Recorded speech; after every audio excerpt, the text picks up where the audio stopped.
Victorian public, please listen. The Victorian government has failed the taxi industry and is destroying hard-working Australians. The proposed reform is simply not fair.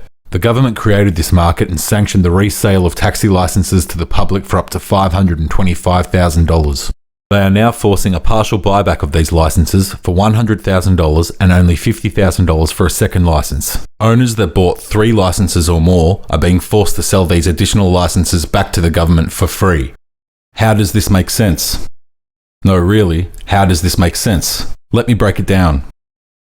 Put yourself in a licence owner's shoes for 30 seconds. You bought 3 licences at $1.5 million. The government is now forcing you to sell these back to them for $150,000 total.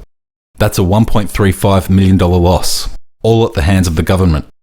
What's worse? They want to pay you over 8 years. That's less than $20,000 annually for 8 years.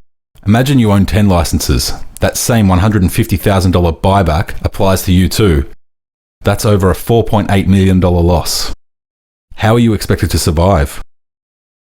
Many licence holders still have huge bank loans to pay. This reform leaves licence holders with no income, no assets, no way of paying bank loans, and no way of surviving. The government is causing people to lose their homes, lose their income, and lose their future. The Victorian government is destroying hard-working Australian families. If the government plans to force this licence buyback, they must fairly compensate licence holders. Victorian government, do the right thing. Australian lives are on the line.